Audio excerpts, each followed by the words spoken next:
So, welcome everybody to the How to Write an Interfaith Service presentation. We have Lev Reynolds from the United Church of Christ that is joining us. He's been a longtime scouting volunteer and loves working with writing these different services and teaching scouts how to work with them. So, Lev, if you want to go for it. Thank you very much. I appreciate you all being here today. It's been a long week.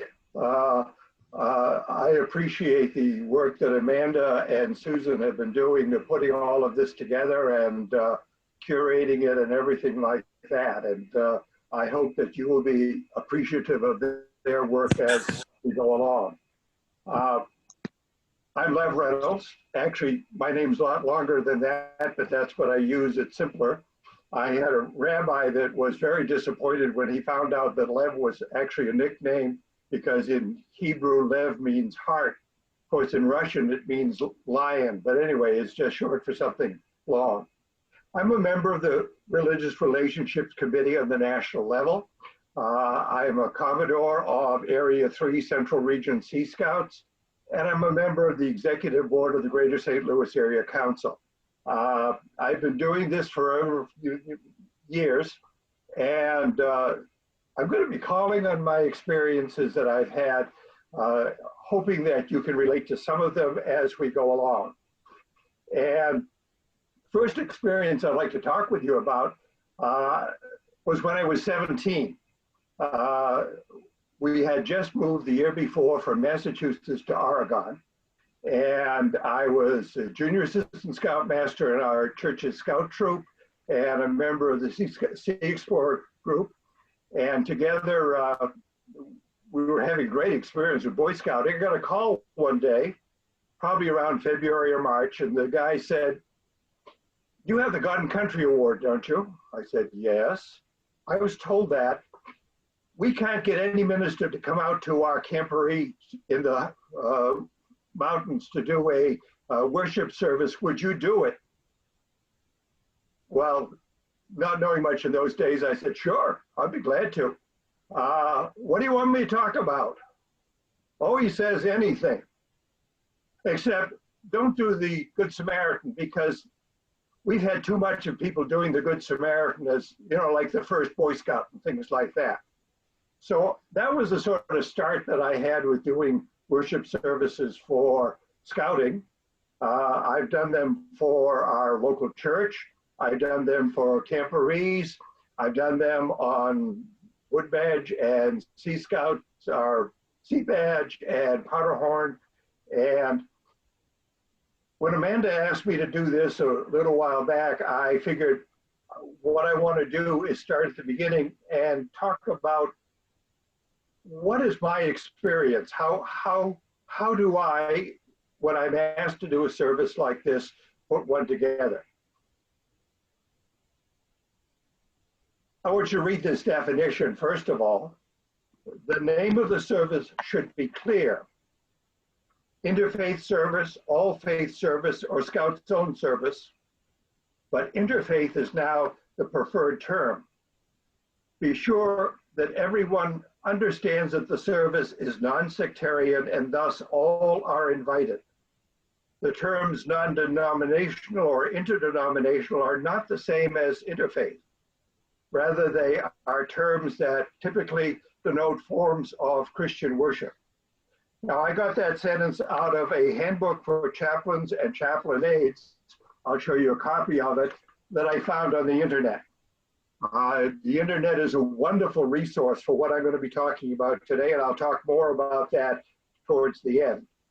But let us be very clear that when we're talking about an interfaith service, we are, each of us, getting out of our own boxes of whatever our denominational or faith group is, whatever we're used to worship services, we're getting out of our box and expanding that so that what we do in a worship service is inclusive of all who are present. The service should not be a replication of what is meaningful to you, or what you feel should be meaningful to the youth and adults present, but should have a universal meaning and focus. this is something we need to be very careful about. I know what I like in worship. Now that I'm retired, I get the chance to sit in the congregation, and I get to argue with my pastor over what she does well and what she should do better. And I'm always arguing that out of my own perspective of what I find is good, so that we should get away from what we feel is good and work towards having an interfaith service. We also should be very careful of using this service to be a teaching tool. I'm being kind when I say that we'll get these folks lined up so that they'll know what duty to God is really all about, or they'll really know what everything is going to be. The focus should be inclusiveness. The focus should be not simply interdenominational, but interfaith, and bringing people together. Not a time to teach, but to appreciate and to have the opportunity in which everyone, including you, can have an experience of the divine at their own level. I think this is, I was just reading something yesterday on prayer, and it says prayer is making space for the divine to come in. And I think in an interfaith service, it is making space for the divine to come into our lives, into our community, at whatever level that we are at that point. And so what we are doing is not teaching and not instructing or anything like that. We are opening up a space for people to enter into and to have communication with the divine, however they want to experience that, whatever names they might use, whatever their traditions or faith group might be. As I was looking at how I put together a service, I thought, isn't it simple? Let's ask six questions. Why, who, where, when, how, and what. It almost sounds like the ones that the journalism majors have to use. So let's go through the list here. Why are you having this service? Is it a felt need? Or are you trying to meet a requirement and earn a badge or something like that? It's good to have in your mind exactly why this service is going on. Hopefully it arises out of our experience with the divine, with the Creator, with the Great Spirit, however you want to use that phrase. It comes out of our experiences of God as we know God, but also it is an opportunity to see how other people are doing this, and at an event, at a certain time in life, at a certain situation, opening up this space so that people can enter into the space along with their divine and along with other people who may believe differently or practice differently, but still have this sense of the divine in what they're doing.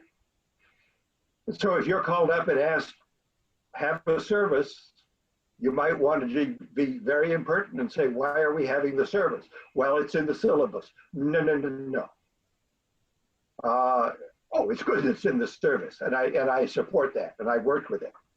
But why are you having it? What is the purpose of having this service? Is it a demonstration, or is it an opportunity for the people who are gathered to get together? Is it a help?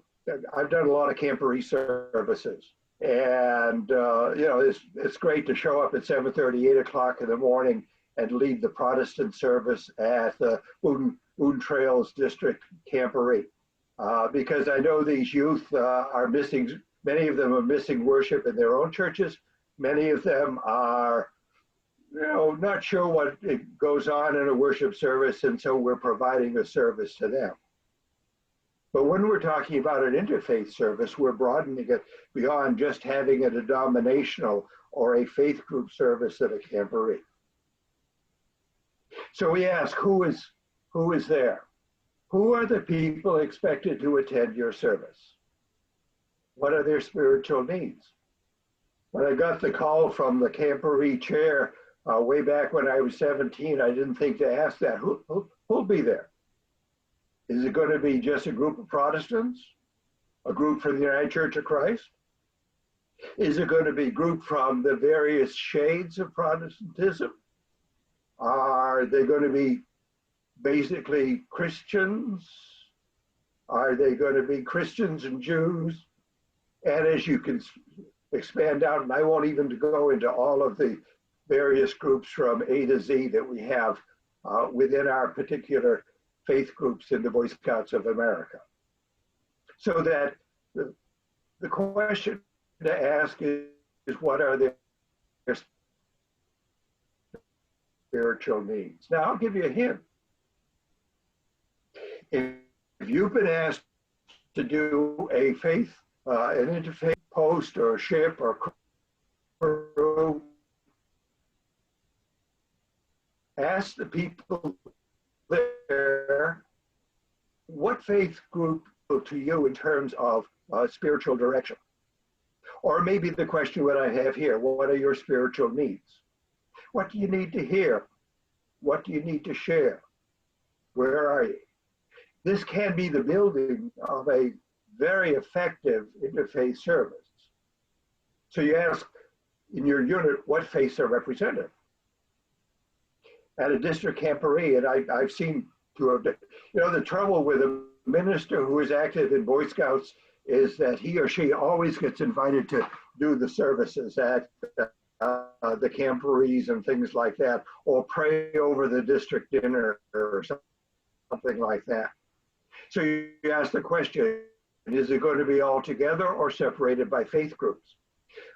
I was district commissioner in South Florida Council, and I would do our district camporee, and I knew everybody who was there was expected to attend. And so I had Protestants, Catholic, Jewish, in whatever groups. I wasn't as sensitive in those days to all of the other groups that may have been there. And so I had to do something that would meet the needs of everybody, again, not offend anybody, but go towards them. When I do services for Boone Trails District here in St. Louis, I know that I'm doing the Protestant service, and there's a Protestant service, a Catholic service, a Jewish service, and a Lutheran service. And so we separate out that way. So ask, who are the people who are going to be there? What are they all together or are they separated? And the same for a council or area or regional interfaith group. I had the good fortune to be asked to lead the worship at our council. It was put on by the OA. The OA's Native American Cultural Weekend, Camp Warren Levis, which is Illinois. And I thought to myself, this is a good example to be able to come out of a separate faith group and some materials that they have provided, they are acceptable to use. And so I did a Native American service, a service of the 4 directions, or the 6 directions, actually. And it did not reference any of the popular or large faith groups, but it provided an opportunity for the folks that were there to get in touch with the Native American spirituality, but also with the spirituality, just the environment that we were in, this wonderful camp there. So you ask the question, who are the people that you are serving, who will be attending, and what are their spiritual needs? Also got to be aware of the age group of the people. Is this for Cub Scouts? Is it for Scouts? Is it Venturers or Sea Scouts? Is it for adults? What I would do at the end of a Sea Scout rendezvous where there are mostly adults and older Sea Scouts there is different than what I would do for Webelos Camp Out. For the Webelos Camp Out, I thought I've got to write a story that keys into something they might know, but also is non-sectarian. And so I wrote a story about a hiker who got into trouble and 3 hikers who passed him and had different reactions to the trouble that he was in. I got to admit that a kid who attended the same church I went to came up to me afterwards and said, that was a good Samaritan, wasn't it? I said, yes, it was, but it was recast. And my prayers had to be general in nature and specific around the needs of Webelos and their leaders. For adults, we had a wonderful rendezvous with Sea Scouts up in Springfield, Illinois. And at the end, I could see everybody was just plain tired. And I was supposed to do a service for everybody who was just plain tired and were thinking of getting out of there. And so we just sat in a circle and shared our spiritual care with one another. And, we didn't sing hymns or we didn't say specific prayers, but we just shared where we were in life, and that seemed to work real well. So this is where, as you're preparing an interfaith service, you need to look at what are the ages of the attendees and how does that affect what you're going to be doing. What is the setting for your interfaith worship service? Is it going to be in your local congregation? Is it going to be in somebody else's worship space? Camp chapel, at a campfire, circle in a field, on a mountaintop, standing as a group as you're ready for the day's hike. Think ahead to see what the situation. Now, if you're going to be standing in a group for a day's hike, you're not going to make it too long. You're going to make it brief and effective, and then get on about your day's work. Circle in a field refers to the Native American service that I talked about before. My instructions to everybody was meet me at the camp chapel for worship this Sunday morning. And the group that was there, I explained what the service was going to be and how they were to interact in it, and the people who would be reading. And then I asked them to walk to a nearby field and form a circle. And I asked them to walk in silence. That worked very well, except for the scoutmaster who really got fed up with the kid who wouldn't get in line and so had to yell at the top voice. He said, "Get in a circle." I thought, oh, there goes silence. But anyway, and so we had a circle in the field. We brought ourselves together into a worshipful place, and we interacted with the north and the south and the east and the west. We interacted with the skies above and the earth beneath us. And we had a worship experience there. Brief, standing, but it really fit well into the day. So, as you're planning, you need to know where it is. What is it going to look like? You also need to know the technical stuff. Are you going to have paper bulletins? I had the honor of being camp chaplain when I was in New Hampshire. And it turned out that this was not Daniel Webster, guys. This was the small one, Lone Tree, that was right on the edge of Massachusetts. And the summer camp was 7 miles from my house. So I could pop out of bed, get over there, do a service, and get back to my own congregation at a reasonable time. And I had paper bulletins. I could print the same bulletin for the whole summer because we weren't going to have any repeat Sunday after Sunday. It got boring for me, but it worked very well for them. In this day of projections and screens, are you going to have screens? If you're going to have a large group of people, are you going to have amplification? Test your mics out, make sure they work. If you're going to have music, are you going to have instruments? It's sort of hard to bring a pipe organ into a summer camp, but you might bring a keyboard or guitars or something like that. What are the postures that you're going to have people use? Sitting, standing, kneeling? And as I read this, one of the things that I thought that I always should add to this, how about accessibility? The congregation where I attend has an outdoor worship once a year in an amphitheater in a nearby park. And it's good because we got a few old people like me in the congregation. And it means that it's easy to get into. If they came in a wheelchair, they could come easily. These are all the technical things you want to think about when you're putting together a service. How are people going to be comfortable? You don't want not being able to hear or not being able to stand for a long period of time to get in the way of the worship experience. What? Now we're getting down to what the service really is. When I think about a service, I first choose in my mind a theme. There are an awful lot of themes in scouting that'll work real well. Themes that speak to character, to honesty, to trustworthiness, speak to devotion, that speak to getting away and recreating things, to starting life anew. Excuse me. So that all of these things can work. The theme may not be some of the themes that you might find in your local congregation or faith group right now. They may not be specific to your faith group, but they can be in general. The golden rule always seems to be one of those things that people can work with. And there are good resources out there comparing the golden rule in the various faith groups. And this might be something around which you should shape your service. People have shaped their service around the 12 points of the Scout Law, of the Scout Oath, and take off from there and find in various ways to express a meaningful, a worshipful way of doing things.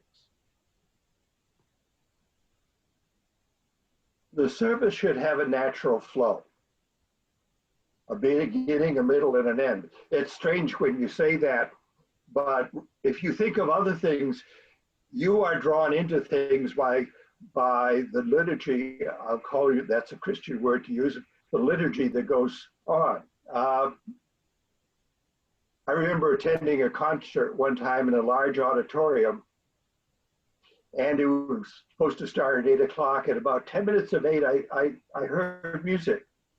And I realized as the music was coming on, it was drawing us in, it was quieting us down, it was centering us. And at 8 o'clock, the star came on the stage in one spotlight and began the song, the music, and I thought, boy, I'd love church to run like that. That you're drawn into it. There's a beginning. There's a very intentionality to it, and then in the middle you have the meat of what you're doing there. The words that are going to be said, the reflections are going to be made, and then conclude it. Find a way to say, this is how we wrap up. This is where we've been going. This is what I hope will happen for you, and we're finished. Go. You're dismissed. Whatever. I'm asking for a sense of formality without self-consciousness.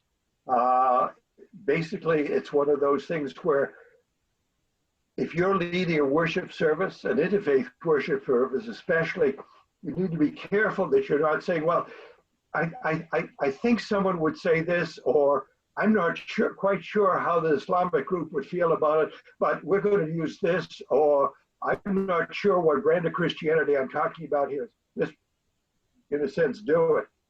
Don't step off and do it. One of the things that I keep saying is that people need to be careful about what I call plug and play worship. Oh, let's just sort of throw a whole bunch of things into a bag and pull them out and read them in the order they come out. Have a flow to it. Have a sense. State your theme, maybe explain it. What are the instructions, the ground rules? Who are the leaders? And pause for a time for focus. In each of these, be very intentional. It's sort of hard when you go, well, I guess we got enough people, maybe we can start, or maybe we should wait a little bit longer. Now, if you're all on Zoom, everybody put your thing on mute.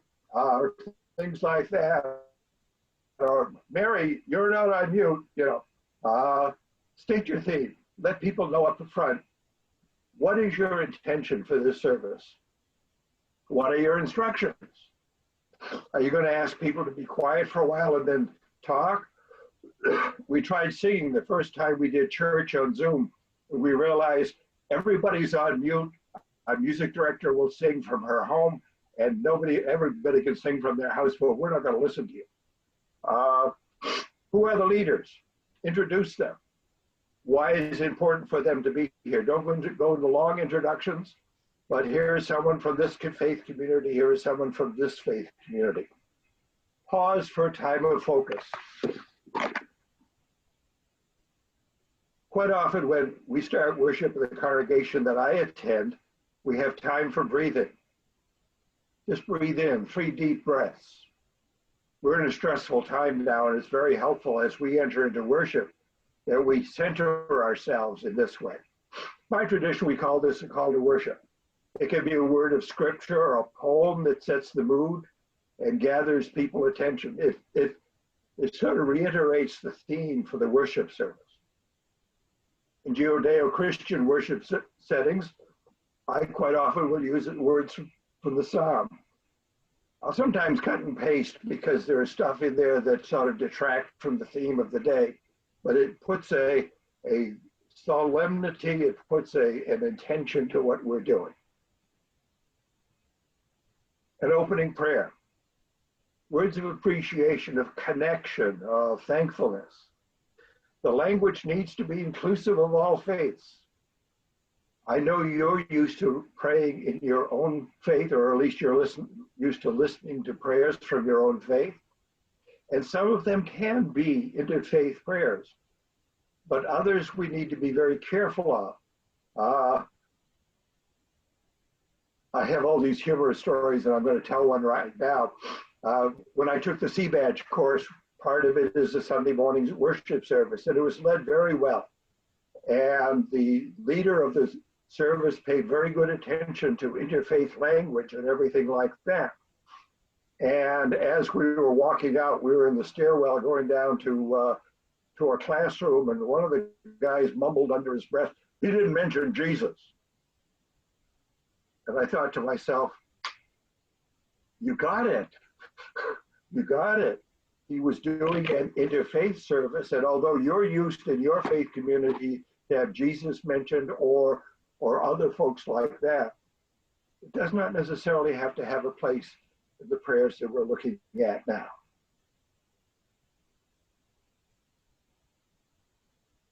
And then in the middle, readings from sacred writings, reflection on these writings. If you know the faith groups that are going to be present, it would be a wonderful exercise for you to sit down with 1 or 2 of them and say, what are readings that are important to you? What are things that come from your experience that are good for a time like this? What do I need at this point out of your faith experience? And then basically ask them to share this, or ask them to have it written down and have it someone else share it. I was talking online a couple of nights ago with one of our pastors from our denomination who is putting together an interfaith service, and it's going to be in San Francisco, and it's going to be all online. And he says, we've got an interesting technique. We've asked for people to share their sacred writings, and then we've asked for people who are not from those faith groups to comment on those sacred writings, so that in effect, you get this 2 perspective of someone from the inside reading something that's meaningful to them, and then someone who is not a member of that faith group, reflecting on how that approaches him or her in their faith group. A fascinating way to work through it. The reflection of the sacred writings can be, well, I'm going to go to the negative first, then I'm going to go to the positive. It can be very difficult because we want to teach people. We want to teach them all the good that's in this. I would suggest, one of the people who was on last night on one of the things we were talking about the Socratic method, I was thinking, how about rather than telling people what this says, asking questions about what they heard. What did you hear? How did this reflect on you? As I was going through this, I was realizing that we have a song in our tradition that would be a good model for an interfaith service. I'm not going to sing it for you. I'm going to read the words to you. And those of you who have been around for a while will probably know the tune. Softly falls the light of day while our campfire fades away. Silently each scout should ask, have I done my daily task? Have I kept my honor bright? Can I guiltless sleep tonight? Have I done and have I dared everything to be prepared? Okay, Scout Vespers. But listen to the last 5 lines. They are asking questions. They are not saying, this is what you should have done during the day. This is how you should respond to the experience here. It sets the mood. It quiets people down. It centers people on the campfire. Then it asks us to reflect. In a lot of the work I'm doing with my Wednesday evening worship service, I'm working with Ignatian Examines. Look it up on Google. But it's basically a way to reflect on the day and to examine your life as you're living it. And this can be basically, where am I? This can be basically the reflections that you have on your writings. And then general prayer. General prayer can, I don't know why I'm getting ahead of myself on this. General prayer, in my congregation, we call it the pastoral prayer. I come from a free church tradition. When I started out, I was not expected or allowed to read written prayers. We've gotten away from that, but I would suggest if you're not great at prayers, write them out the first couple of times. But generally, thankfulness for the gift of working with these youth and these adults. Thank you for the trust that the Creator has given to us to take care of the environment. Thank you for the opportunities to be today. I think the hardest general prayer I ever prayed at a camporee was October of 2001. 9/11 had just happened and we had a regularly scheduled camporee. We weren't going to cancel it, but someone calls me up and says, Lev, you're doing the Sunday morning service. Could you do something Friday night to, well, something about 9/11? We just had to have a prayer that expressed the frustration and the sadness and the horror and all of the feelings that we're bringing together to there. Generally acknowledge them in front of our Creator and be able to do this in such a way that we could then get on and enjoy the rest of the camporee as much as we could with the cloud of 9/11 hanging over us. An offering can be taken, and the offering should be for some universal cause. The World Scouting Foundation or funds or things like that are always a good way to be able to offer scouting to people who cannot afford it. And then parting words of dismissal. We've gathered in the sacred place. We are now leaving it. Go in peace, go in love, go in fellowship with one another. We all have words of our own tradition that we use here. Be careful for sectarian words, but basically words that we are able to use so that people know this experience is ended. Let's go forth from here. I'm going to start going to questions and comments now. And get out of my screen saving. We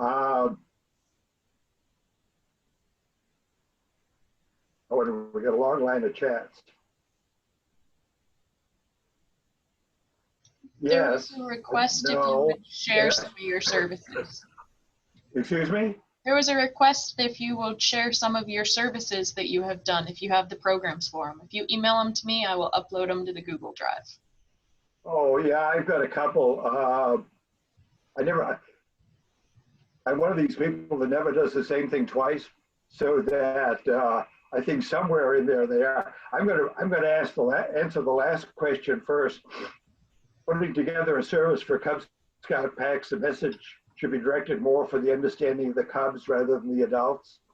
And I'm going to say two things. First of all, for the Cubs, we are there to serve the youth, and what is done should be understandable by the youth who are there. Second of all, I learned long ago, because normally when I do a full service, I'll do a children's message. The children's message is as much for the adults as it is for the kids, because it's going to set the setting for what the sermon's going to be all about, so that adults will get it. Adults will get it, and they'll really be able to cue into all of this sort of stuff. STAM's a wonderful opportunity, yes. I have not had a lot of experience with having worship that includes people from Islam, so that this is a place where you can help me. I would love to know an interfaith service put together out of an Islamic point of view rather than out of a Judeo-Christian point of view.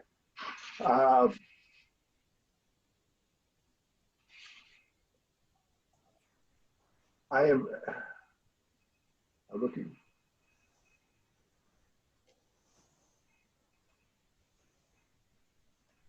I want to go through resources for a couple of minutes. And your best resource is going to be Google.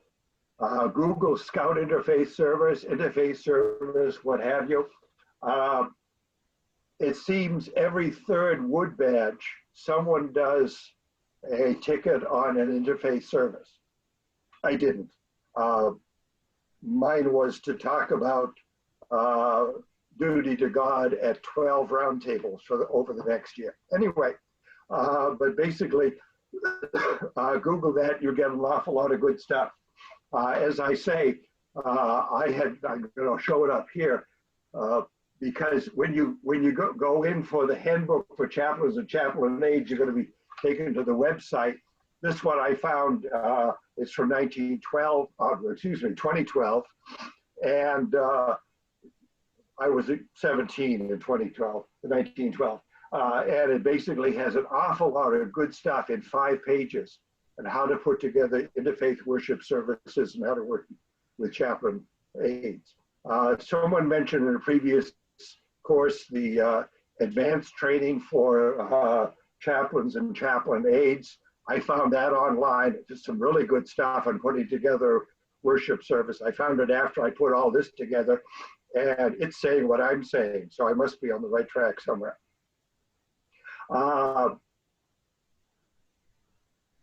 Be careful, and I'll give you 2 warnings. Be careful that people will put together services that reflect more their own tradition than an interfaith tradition. And so always look at it with an appreciative eye to the buzzwords, the language that could get in the way of it being truly an interfaith service. And the catchphrase of it, say, I'm not going to pray in Jesus' name, I'm going to pray in the name of my God. Well, that sort of saying, I'm not comfortable doing this. Work at it, folks. It's really helpful, and it broadens our idea of the language that we use in interfaith in any interdisciplinary situation. The other thing to be careful about is music. One of the things I read, and I forget where it is, for example, used words, very good words, very appropriate words, well-written song, but it uses to the tune of Edelweiss. Now, you all know Edelweiss, and you can all sing the tune because you've all watched the movie. Churches wrote words for that, and we're singing at the end of the service and everything like that, until the people who hold the copyright for Edelweiss had a cease and desist order, legal. They sued some churches for breach of contract, breach of copyright. So that be very careful that what you use is within copyright limits. If I am printing a service for a camporee or something like that, including words to the hymn, I do it through a local church that has a license to print these things. And so I just be careful of other people's stuff. As you put the service together, attribute what you're doing to whoever wrote it. There was another hymn I read in one of the services someone put together, and it says author unknown. And I know exactly who the author is, the books that it's printed in, and I do know GIA Press would be very concerned that there's a copyright violation of printing the words of that. So that this is just sort of the nuts and bolts of putting a service together. Are they able to unmute themselves? I'd be glad if anybody wants to unmute themselves and chat. We've got another 12 minutes left. Well, this is John Lyon. I thought I would just quickly mention one thing that I found very useful. I've been working with our council's Religious Relationships Committee for quite a while. I won't tell you how long, but I had different color hair when I started. And the component that we use on this is drawing from all of our faith representatives and having each one of them contribute to our interfaith service. I no longer structure those. I've turned it over to somebody else who coordinates it. And with 11 different faith groups, trust me, we get a very diverse and yet encompassing interfaith service that goes. And we don't ask the leadership to participate. We ask them to go find a scout. And we've had great success in that. We also have a little trick that it's kind of hard to cover everything sometimes in a very short time frame. So there's 3 items. There's a golden rule and a scout oath and a scout law that are responsive readings. Right. And each of those covers 13, 14, 15 different faiths. So that's just some of the things that we found have been extremely reliable. And you know, when scouts say that they enjoy it, I think we scored a home run. That's actually the format we'll be working with for Sunday service. Is we've asked the national faith groups, find us a scout or find us a religious leader in your faith group, and we're going to narrate in between as we create the structure for the service. But this Sunday you will actually see some more specific faith prayers and such going through it. So help us. Thank you, Amanda. Courteous and kind as we go through that with, you know, Cub Scouts praying in their own way. In keeping in mind some of the things we've been talking about this week about being sensitive to the needs of particularly some of the minority religions, is recognizing that for many of the Protestant Christians that I've talked to feel that many times the way a interfaith service is structured can often serve their needs for worship for that day or whatever, and they feel pretty satisfied with it.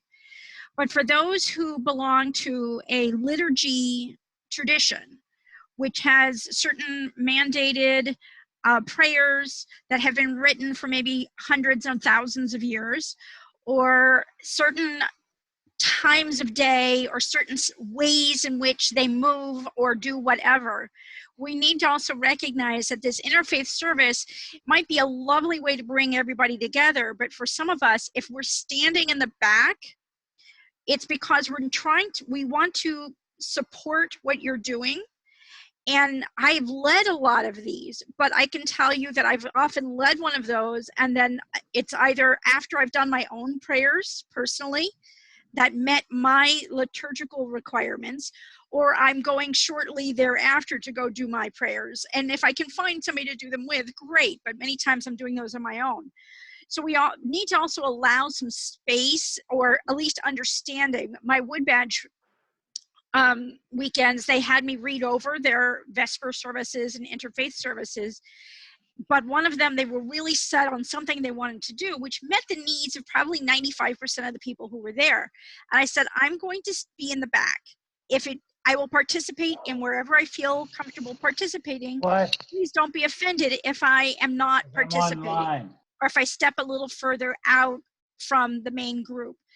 And so that was a way that I could support them. But they also learned that there's got to be room for those of us who maybe have a different tradition that requires a sort of a different format to satisfy our prayer requirements. Yeah, Paula, one of my funny stories around all of this, the service I used to do in South Florida, I had this wonderful old commissioner. He'd been around forever. And I did it about 3 times, so I've got at least 3 experiences with him. As soon as I said whatever I said at the end, he'd pop up and say, now all you Catholic boys, remember, this doesn't cover Mass for tomorrow morning. You got to go to Mass tomorrow. I thought, oh, they know that, but he was such a wonderful person. I never wanted to really, it wasn't worth jumping him on that. Yeah, I think that this is going to be in addition to whatever individuals have in terms of their own faith groups. We are never trying to take the place, as to use his language, this does not, the Saturday night service that I would do at a camporee does not replace Mass. Right. The service that I do does not replace the Friday noontime service at the mosque. This is an opportunity for us to reflect and to join with one another and to basically share our commonality of duty to God. We actually, at our district camporee this last year, the Religious Emblems Committee, which is sort of functioning in the place of the Religious Relations Committee right now, in terms of the kinds of things we're doing council-wide, but there's always a Scouts-owned service that is generally done as an interfaith, and they often run it by several of us chaplains to make sure that they're sort of on target. And that's Saturday night. What we did 2 things is we arranged on the Saturday afternoon at whatever was the earliest time available on the liturgical calendar for the Catholic priest to come in from the nearby town, and he did Mass for anybody who wanted to have Mass at about 4:30, I think it was, on Saturday afternoon. And so we timed it for before dinner, and we ended up with 52 people at that, which for the first time ever, we were pretty excited about that. But the other thing is, I know pretty much who all the Jewish people are who would come to that, and I started sending out texts days ahead and letting people know, here's my campsite. Friday night, I'm lighting candles at this time. Please come and we will have whatever prayers we can have depending on who's there. And I had campers and adults come from all over we had 2,200 people at this camporee. And we had a fair number of people come wandering through all the campsites in order to light candles and say blessings for Friday night. And there were some prayers that happened because we ended up with 9. So we were not at a minion, which is what we needed to be able to do certain things, but we had enough to have a really nice bit of good spirit there. So we ended up with a fairly interfaith weekend without realizing we were going to end up that way. But there are ways to accommodate it when you're doing a camporee. And but like Jeff Cohen has said many times this week, is that those of us with particular needs need to speak up and say, this is a great thing you're doing, but we have certain needs, and how can you help us get these needs satisfied while we're at this event? Yeah, I'm reading Jeff's thing here, if I may. These types of services are really foreign to Orthodox Jewish Scouts and Scouters. Our prayers have specific texts defined centuries ago. Our services are conducted at specific times of day. You're absolutely right, Jeff. And the thing to do is to be able to honor both sides, if you will, of this. If you have an interfaith service, I'd like you to read some of those prayers if they are meaningful for you, because they can also provide meaning for us too. I also realize if you need to have your own place and everything, I'm not sure how it was done at the summit, but at Fort A.P. Hill for the Jamborees, there were some Jew Scouts that set up their own enclave, if you will, with a fence around it so that they could do stuff on their own within that. And that was, Right. that's the way Boy Scouting works. With that, we honor the various traditions that come and their various, from my point of view, peculiarities, but from other people, it is a way of life. And so an interfaith service uses the richness of the Orthodox Jewish tradition to help us to understand where they are, but does not, and I repeat, does not replace a Orthodox Jewish service for a weekend or for anything like that. Right. Hey, Lev, if I could say, you did an excellent job. I actually prepared for my wood badge, my religious observant wood badge back in 2002 at Camp Kunata, a PowerPoint similar to what you did, outlining at that time what was called the Scouter's Own, which now is called an interfaith service. At that time, a multi-faith service was what Scouting had referred to it. But again, I've also gone so far as to not only do interfaith services for Cub Scouts and at the time Boy Scouts, now of course Scouts BSA, but I also did some, believe it or not, for Order of the Arrow. And they're specific to the founders, prayers that we have for the members who are Arrowmen. And again, that's a really wonderful opportunity for those of us who are involved in OA to have an interfaith service as well. Then if I could, I'll tell you just quickly what was happening in the 2013 and 2017 Jamborees as far as worship services. I was kind of asked to help out a little bit and sort the logistics of it. And in one case, we had 13 separate worship services. Another one, we had 16. And finding locations for those all around the summit in various places. We also included an interfaith service for those who just chose to come to that. And generally speaking, what ends up happening is we have, I know at least in 2 cases, we had a retired Army chaplain, we had a retired or a active Navy chaplain come in and structure those interfaith services. And one of the things I have learned from those 2 experiences, if you ever really want to rely on somebody who can put it together in a hurry, these military chaplains can handle it. If you remember back at the 2005 Jamboree, when the Scouts from Alaska were electrocuted, right? All of us chaplains were asked to do an interfaith service, some kind of commemoration in each of our sub camps. And what we did, we put it all together with all of our chaplain. I was lead chaplain for our sub camp.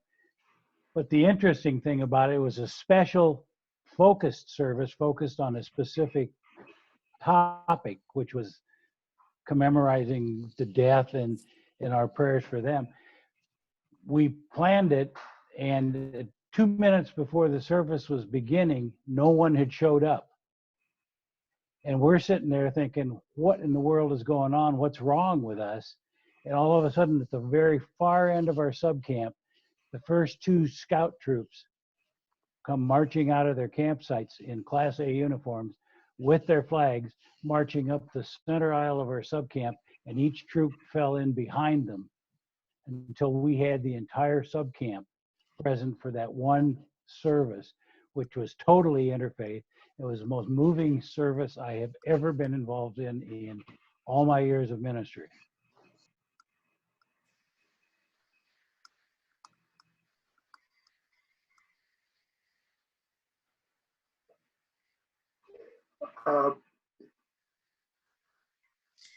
Dave Smith says interfaith services can be uncomfortable for those of us not used to rote prayers and responsive readings.